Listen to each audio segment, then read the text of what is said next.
Une vidéo diffusée sur les médias sociaux semble montrer une confrontation entre la police et Joshua et Garnet Papagotuk, où deux coups de feu sont entendus. Un policier du Nunavik aurait fait feu vers les jumeaux tôt lundi matin à Salouit. Joshua a été transporté à l'hôpital où son décès a été constaté. Garnet a été évacué vers l'hôpital de Montréal dans un état critique. Son état est maintenant stable.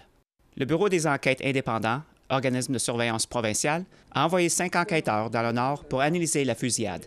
Dans un communiqué publié mardi, le BEI a déclaré que un appel aurait été effectué au 911 pour une personne qui aurait tenté de conduire avec les facultés affaiblies. Un duo de policiers serait arrivé sur les lieux quelques minutes plus tard et il y aurait eu une altercation physique entre les policiers et deux personnes.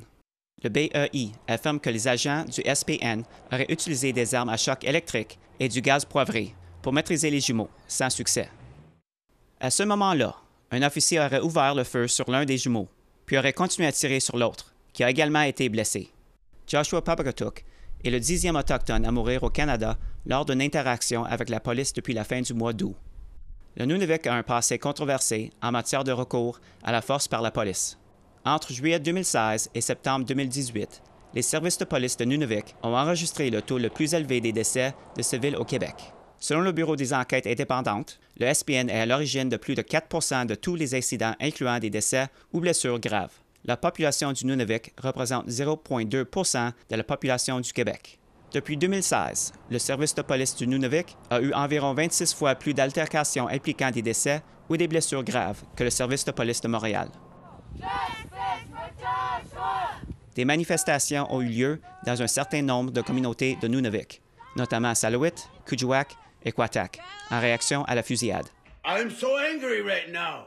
La frustration et le deuil sont ressentis par de nombreuses personnes à l'intérieur et à l'extérieur de Salouit. Nouvelle nationale d'Opétienne a demandé à la police de Nunavik ce qu'il allait arriver à l'officier impliqué dans la fusillade. La police n'a pas répondu à notre demande dans le délai imparti. Peter Atami, président de Makivik, qui représente les Inuits du Québec dans les relations avec le Québec et le Canada, a déclaré dans un communiqué que cette tragédie nous rappelle douloureusement que les services de police au Nunavik ont besoin d'une réforme importante pour véritablement servir et protéger notre population.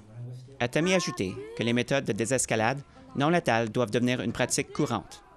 Un reportage de Savannah Craig, Nouvelle nationale d'Opétienne, Montréal.